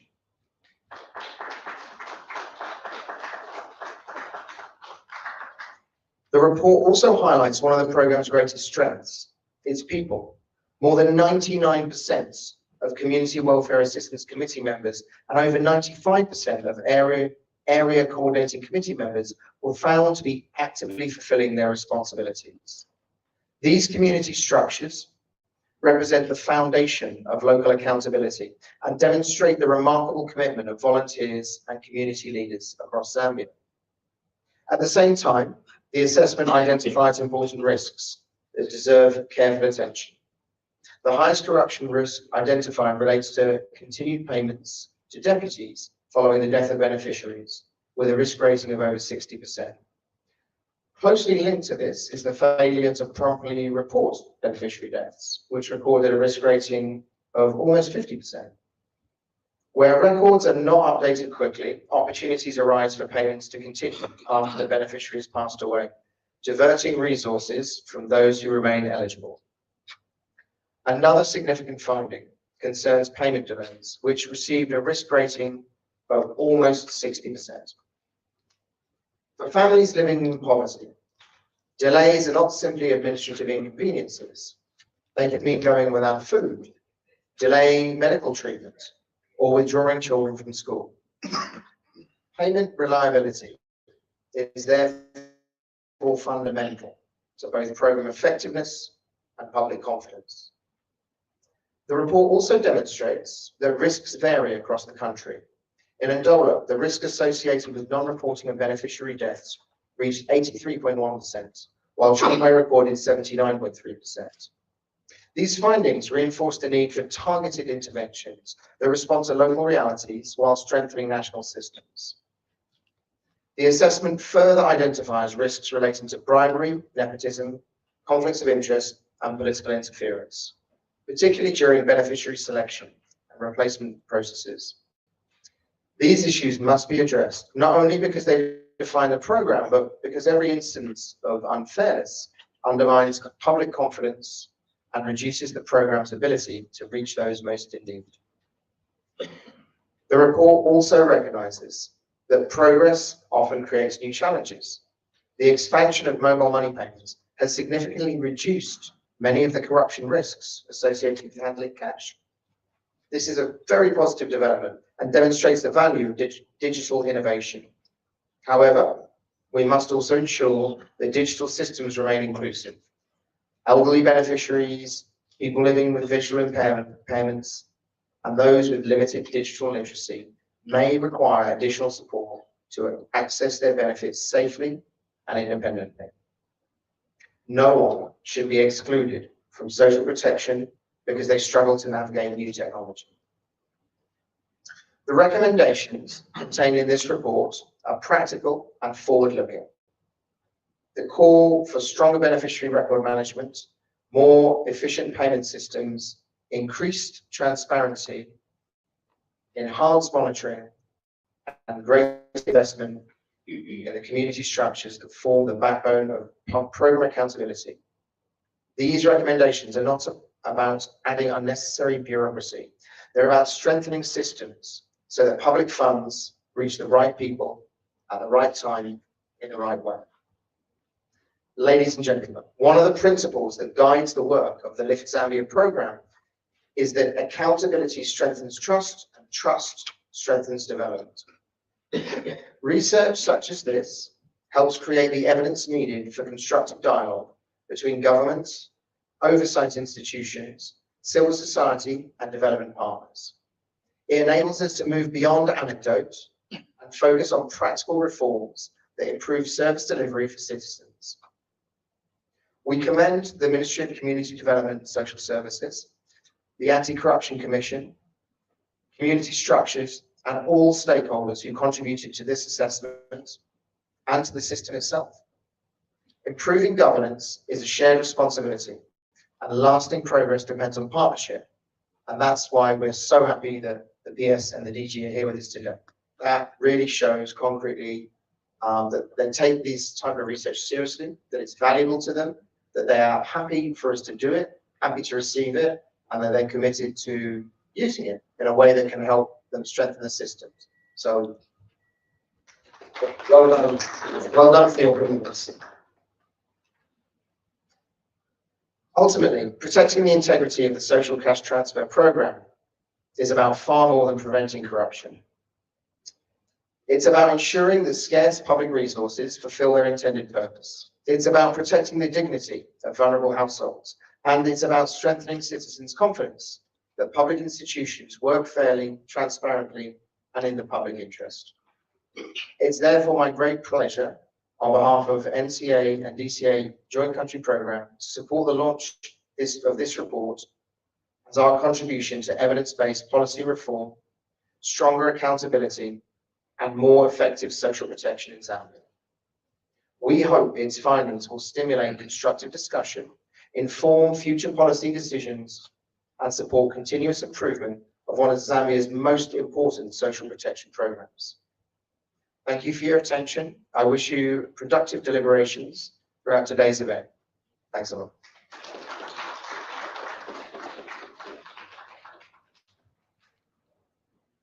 Thank you, Jonathan. And I think good words coming. They are still interested to partner in the social cash transfer program for Zambia, which is really good. And I think I hear issues around dignity coming out, participation, co-creation, dialogue, and of course, ownership of results. Even these results that have been presented today, we have to own them as Zambians. Because remember, like I said, this program is not implemented by government alone. We have the community welfare program committees. We have different actors that support its implementation. So when we win, we celebrate the win together. When we fall, it means that we need to still wake up. We need to pull each other up and say, we can do better here. So I think our results of the study are really, the assessment are really good to move us into that direction. And I think this now moves me to the state. This partnership is not just non-state actors. We have the Anti-Corruption Commission as a key partner to this report that is being launched today. And so I'd like to invite to the podium the Director General, Anti-Corruption Commission, Madam Daphne Chabo.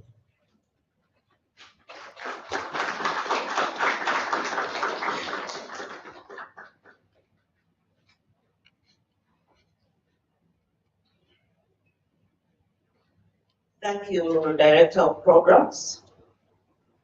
I'll write on the protocols that have already been established It is a profound honor and a privilege to join you all here today at the national launch of the 2025 Corruption Risk Assessment Report on the implementation of the Social Cash Transfer Program in Zambia.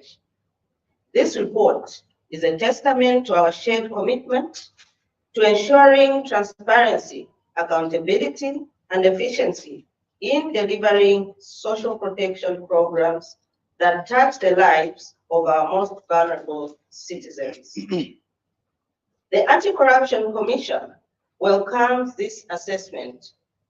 Under the Anti-Corruption Act, Chapter 91 of the laws of Zambia, the Commission is mandated not only to detect, investigate, and prosecute corruption, but also to prevent it. Prevention is therefore a core statutory function of the Anti-Corruption Commission of Zambia. The National Policy on Anti-Corruption of 2023 reinforces this orientation with its clear vision of a nation that is zero tolerant to corruption. Our strategic plan in 2022 to 2026 further commits us to safeguarding public resources and promoting fairness in service delivery in full alignment with the 8th National Development Plan, its emphasis on good governance. The findings in the report, ladies and gentlemen, which are being launched here today, are of particular concern given the significant increase in budget allocation to the program. They remind us that digital systems, while powerful integrity tools, must be carefully designed, monitored, and adapted to the realities of the beneficiaries they serve. The Anti-Corruption Commission therefore regards this report not as an indictment, but as a valuable diagnostic instrument. We commend TIZ for this very important initiative.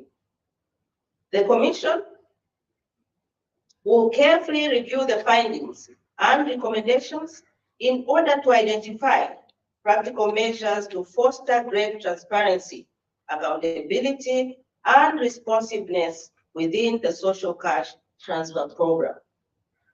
As a Commission, we stand ready to work with the Ministry of Community Development and Social Services, the Ministry of Finance and National Planning, local authorities, community welfare assistance committees, area coordinating committees, CSOs, and all other stakeholders to translate these recommendations into concrete preventive measures.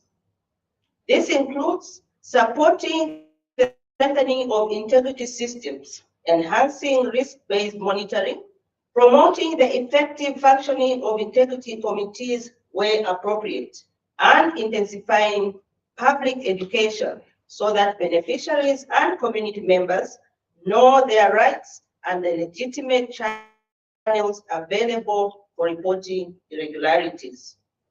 We further recognize the critical contribution that well-designed digital payment systems can make in reducing face-to-face discretionary interactions that create opportunities for corruption. Where electronic systems are properly designed, monitored, and independently audited, and where they are contextualized to district-level network coverage, cash access points, and the technological capacity and literacy of individual beneficiaries, they can significantly reduce leakage and improve transparency. In line with the report's call to action, the Anti-Corruption Commission commits to upscaling its anti-corruption efforts, including targeted corruption prevention interventions, focused on the social cash transfer program and other similar welfare and empowering programs. Prevention, ladies and gentlemen, remains our preferred approach, identifying and mitigating risks before they crystallize into actual cases of abuse. The fight against corruption in social protection programs cannot be the responsibility of any single institution. It demands a collective and sustained effort. Government ministries must maintain robust systems and internal controls. Civil society organizations must continue to exercise the watchdog and advocacy role with responsibility as well as courage.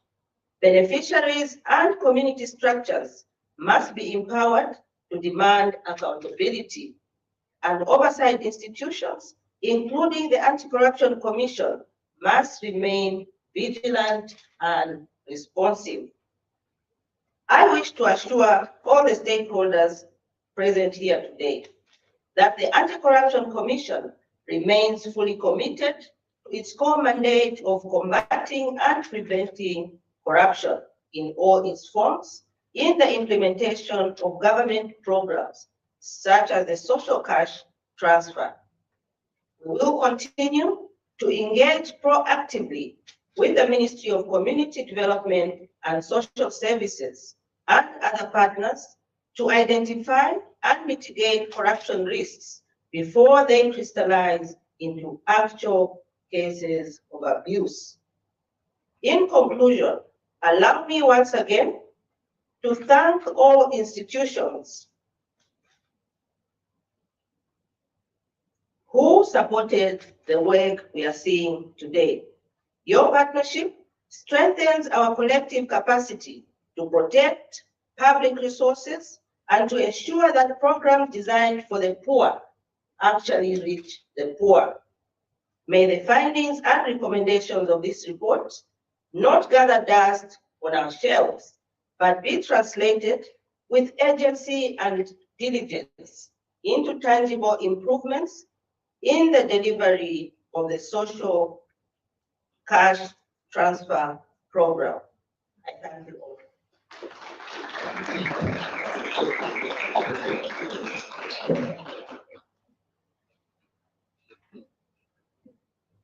Thank you very much, Madam Director. And I think key in your message is that the fight against corruption is for everybody, for all of us. No one agency can manage to fight corruption. The second one is that working together on corruption risks before they crystallize would actually be critical and essential to prevent actual corruption itself and abuse. So I think this report today is actually telling us to say these are the pressure points, these are the acupuncture points that you need to look at. So very good to see that. We now move to the second segment in our program. Having heard from the partners to the social cash transfer program in Zambia, we have the permanent secretary from the Ministry of Community Development and Social Services, Mrs. Angela Kawandami, who is our guest of honor, and she's got some remarks that she's prepared for us. Would like to hear those, and I think right after proceed into launching the report officially. So, Mrs. Kawandami.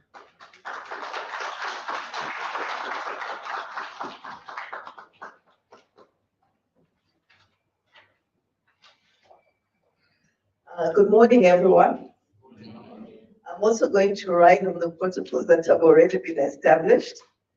It's really a privilege to be here. I want to thank Transparency International for the invitation and for us to witness this launch of the 2025 Corruption Risk Assessment on the implementation of the Social Cash Transfer Program in Zambia. I will allow me to commend Transparency International Zambia for undertaking this very important assessment and for its continued contribution to promoting accountability, transparency, and integrity in public service delivery. I also acknowledge the generous support of the cooperating partners and stakeholders who contributed through financial support, data provision, and active participation. Distinguished guests, ladies and gentlemen, evidence-based assessments such as this play a critical role in strengthening public policy and in improving service delivery. This enables us to identify both the strengths that we should build upon and the weaknesses we must address if we are to deliver better outcomes for the people we serve. The Social Cash Transfer Program remains government's flagship social protection intervention, reaching over 1.5 million households. I think earlier on there was that question that and we implemented. We have actually moved to 1.5 million households. The exact number is 1.555840.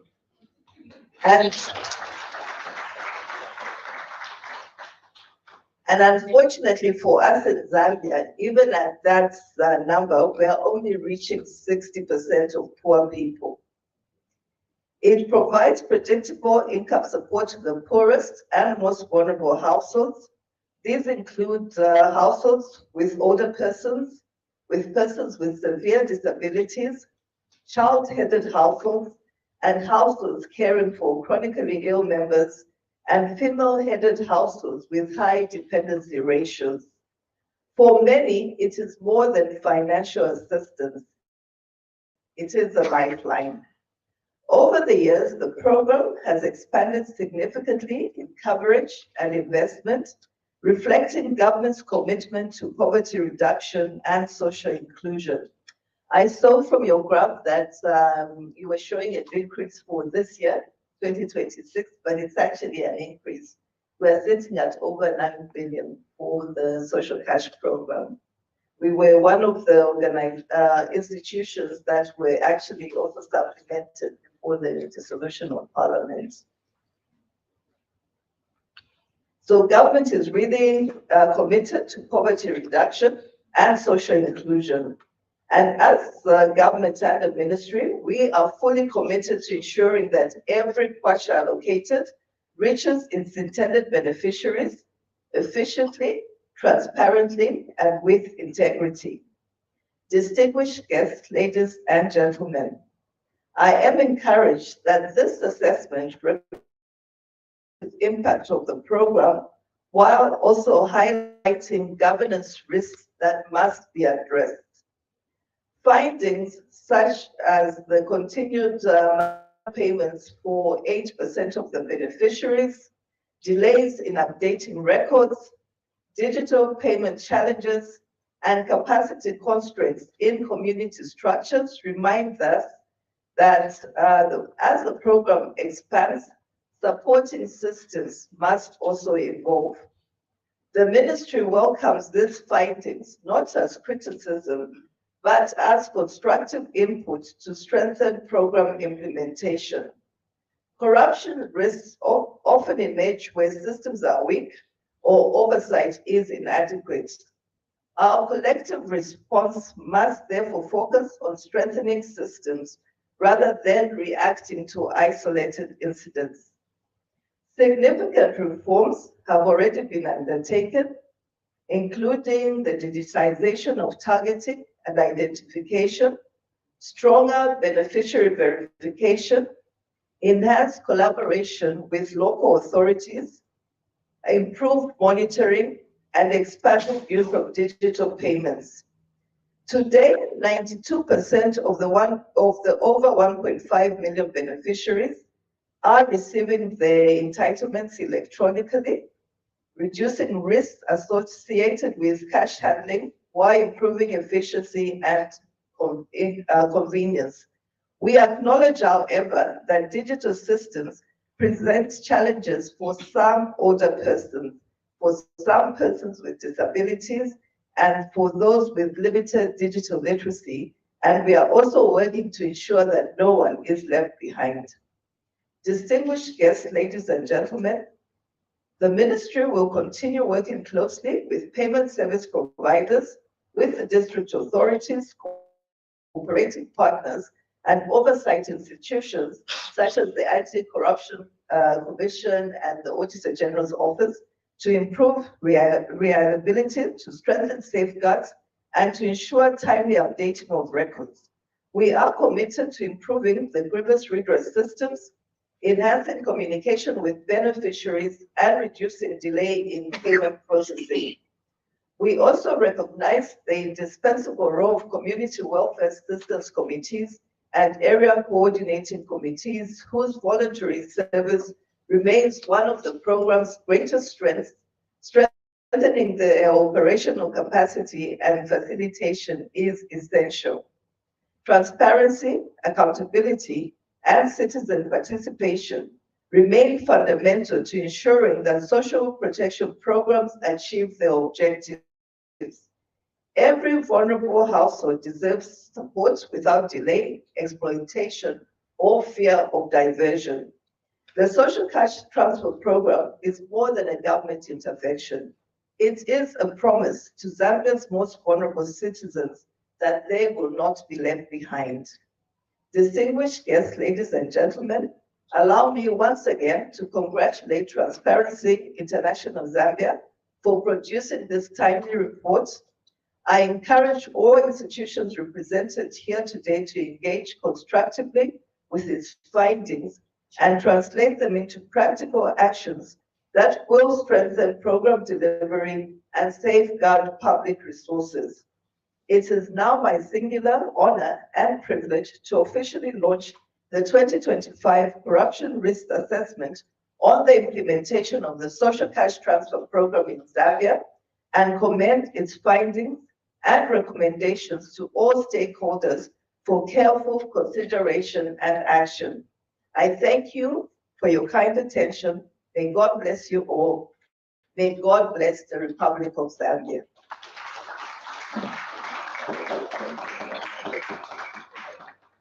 Thank you very much, PS. And may I request you to just remain here? I think I'll raise the other guests to come to the front as well. So, Ambassador,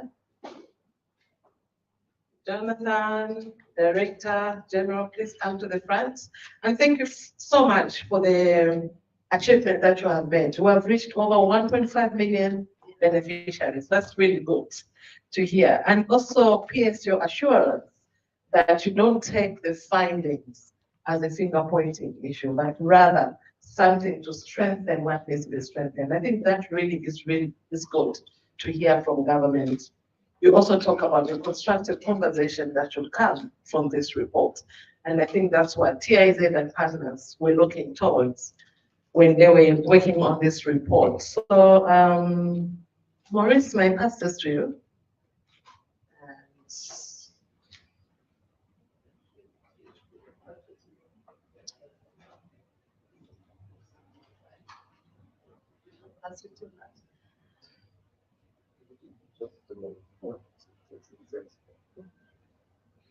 All right, so here we are. May we be upstanding and probably smiling as our guest of honor launches the reports, the risk assessment report of the social cash transfer program implementation in Zambia. Thank you so much, yes. Thank you so much to the DG, SEC. Thank you so much to Sweden through the ambassador of Sweden to Zambia. Thank you so much, Norwegian Change Aid, Danish Change Aid, Transparency International Zambia, and of course, the different collaborators that were part of this initiative. It's collaborative, one person cannot manage. As they say, together we go further. Are we done with the pictures of Dolankani? The media? Yes. All right. No, thank you so much, PS, for the launch. And I think to all of us who will get a copy of this report, implementation, as the PS says, government yakamba, boma yakamba, it is for all of us. Huh? So when we see something wrong, we can't point at government because government has invited us in these spaces to participate. Thank you so much also to the research that went into producing this report. A round of applause. Has everyone received a copy of the report? And now you see, as they were talking about participation, they were pointing at me because I had a meeting with 3 people. Me, myself, and I said, we're not going to have tea break. I didn't want the participation of everybody here because I was thinking we started late and we needed to catch up. Maybe perhaps now is a good time to invite our guest of honors table to step out for tea break. And I know some might not come back, so if you'd like to say bye now, this is your chance. We continue our program in the after tea break. So we may also follow the guest of honor and her delegation for tea break. We come back after 20 minutes so that we catch up. What's the time now? You didn't say 20 minutes, maybe perhaps at the same 10, 11:40. Are we able